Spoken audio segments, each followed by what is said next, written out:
Canada has had enough, and it's about to strike back at America. Recently, relations between the two nations have been rocky, to say the least. The U.S. government has threatened their once friendly northern neighbors with everything from tariffs to outright annexation. But Canada? Canada has a little something up its sleeve, something the U.S. may not have seen coming. On today's episode of the Infographics Show, we'll dive into Canada's bold new plan to make the United States pay. In early 2025, the U.S. threatened Canada with a 25% tariff on all imports, a move that had everyone holding their breath. After a few delays and political back and forth, the tariffs finally went into effect on March 4th. But why did the U.S. administration impose tariffs on Canada in the first place? Well, according to the U.S. president, he believes Canada has not been doing its part in stopping the flow of undocumented migrants and fentanyl into the U.S. from its northern border. However, in 2024, only 43 pounds of fentanyl were seized coming in from Canada, while in comparison, 21,000 pounds of fentanyl were seized at the border with Mexico. This move puzzled many experts. They struggled to understand why a border collie's weight in fentanyl crossing the border over the course of a year was being treated as such a major threat, especially given the drug's already massive presence within the U.S. Even more puzzling, the trade deal the president keeps calling unfair, claiming the U.S. is subsidizing Canada by $200 billion a year, is actually the deal he signed himself during his first term back in October 2018. To soften the blow, the president issued an executive order allowing Canadian imports that comply with the United States-Mexico-Canada Agreement, USMCA, to temporarily dodge the tariffs. But there is a catch. The reprieve only lasted until April 2nd. After that, the tariffs would come roaring back. But that exemption doesn't cover most Canadian goods. In fact, 62% of other imports are still hit by the new tariffs. There is some relief for key sectors, though: energy and potash, two huge segments of Canadian trade. Canada is actually the largest energy exporter to the U.S., and those sectors will face a reduced tariff of just 10%. Economists point out that the U.S. isn't subsidizing Canada, but rather it has a trade deficit with the country, mostly relating to energy exports. And that deficit isn't $200 billion, it's $63.3 billion, a number that not only disappears but actually becomes a trade surplus for the U.S. if energy imports are discounted. However, in order to negotiate something better with their neighbors to the north, the U.S. went ahead with the 25% tariffs, which have hit three industries particularly hard: energy, lumber, and automobiles. Though the U.S. produces a lot of oil, in fact, most of any country in the world, many of its refineries need heavy crude oil to operate, 60% of which is imported from Canada, where it lies in abundance. Of course, the refineries could be restructured to not rely on crude oil, but that would take many years and cost billions and billions of dollars. And crude oil isn't the only Canadian energy import the U.S. relies on. The USA imports almost all of its natural gas and 85% of its electrical energy from Canada. The U.S. imports almost half of its lumber from Canada, amounting to $28 billion worth in 2021. Since 94% of U.S. housing is built with lumber, that creates a big problem for potential homeowners in a country where housing is already becoming unaffordable for many. The U.S. construction industry has estimated that tariffs on Canadian lumber will increase the cost of the average house by $9,000. Once again, even if the U.S. could theoretically produce all its required lumber domestically, something a recent analysis by research company Fast Markets says will take at least a decade, it would probably be impossible without tearing down a significant section of protected U.S. forests. However, the industry group that's been hit the hardest and maybe the most vocal about suffering tariffs on Canada is U.S. automakers. The Canadian and U.S. auto industries have become so enmeshed they essentially function as one big manufacturing chain. Automakers in Detroit, Michigan, and plants in neighboring Windsor, Ontario, send car parts and outsource manufacturing processes to one another all the time. U.S. automakers rely on Canada so heavily that 1.24 million vehicles are imported into the U.S. from the north, making Canada fourth among countries the U.S. imports vehicles from, behind Mexico, Japan, and South Korea. Former Canadian Prime Minister Justin Trudeau called the tariffs a dumb thing to do, while the U.S. administration has insisted that they want to maintain friendly relations with Canada throughout the process. But it seems like the feeling is one-sided. Many Canadians have turned their backs on the U.S. without even a polite Canadian sorry to ease the tension as they boycott American-made products and cancel U.S. travel plans. A New York Times analysis showed that flights from Canada to the U.S. went down by 21% after Trump's tariffs took effect. But that is not the only way Canada plans to retaliate against threats from the U.S., as you'll soon see. Because the U.S. threats haven't just been economic, they've also been territorial. There have been calls about Canada becoming the 51st U.S. state multiple times. 77% of Canadians strongly or somewhat oppose joining the U.S., so it's clear that the whole 51st state idea is mostly an American dream. Current Prime Minister Mark Carney made it very clear that Canada is not for sale and won't be for sale ever. To which the U.S. replied, "Never say never," so it seems that no matter what Canada says, the threats from the U.S. government are not completely off the table. So what can Canada do? Well, they're trying out one plan right now, because if you look at a map of the U.S., one very big, resource-rich part of the country is separated from the contiguous 48 states by Canada. And that place is the frozen, beautiful, massive state of Alaska. And Canada, or at least the Premier of British Columbia, David Eby, has threatened to severely hamper access to Alaska by imposing tolls on previously duty-free roads. And that's a problem because British Columbia is the province that trucks need to get through to get to Alaska. Now, you might be thinking, why don't they simply fly over Canada to get to Alaska or take a ship?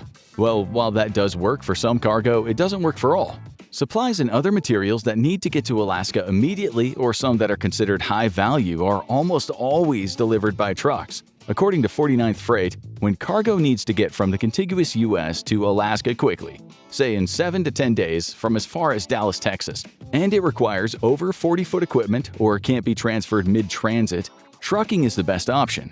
Commercial trucks travel from Dawson Creek, the town in British Columbia, not the 90s teen soap, all the way up to Fairbanks, Alaska, a distance of about 1,400 miles on the Alaska Highway.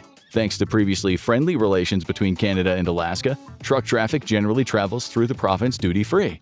Though the majority of cargo to Alaska is shipped, that still leaves 27% of imported and exported commodities to and from Alaska transported by truck, according to Royal Alaskan Movers.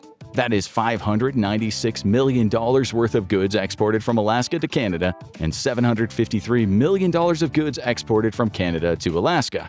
It's enough to spook a lot of people in Alaska who rely on cargo shipments. The executive director of the Alaska Trucking Association, Jamie Benson, said she is deeply concerned about the proposal to either block or impose duties on products going through Canada to Alaska. She further elaborated that such measures will significantly increase transportation costs, disrupt supply chains, and raise prices for essential goods that Alaskans rely on. British Columbia isn't the only Canadian province threatening the U.S. either.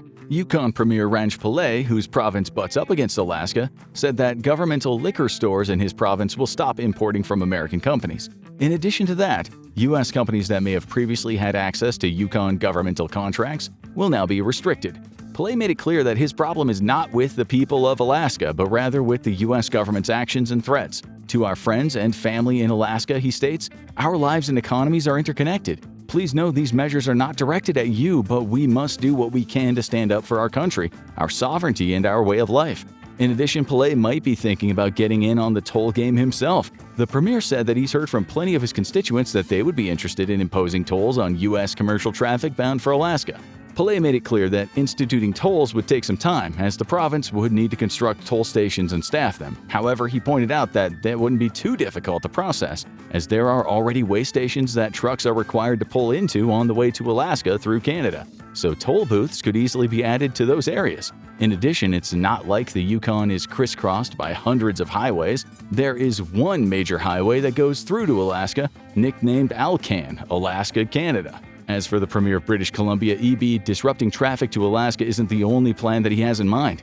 He's already directed his own provincial government to stop buying American products where alternatives exist. He's asked liquor stores in his area to stop selling alcohol from Republican-led states, which includes Alaska. And Alaska, it's conflicted. Some politicians, like Alaskan Senator Dan Sullivan, have fired back with threats of their own. He warned that if Canada restricts commercial trucking from the contiguous U.S. to Alaska, he could push Congress or the president to pass legislation or issue an executive order targeting U.S. cruise ship stops in Canada. See, according to current regulations, cruise ships that go up to Alaska must make a mandatory stop in Canada, something that local economies on the coast partly rely on for tourism and shipping income.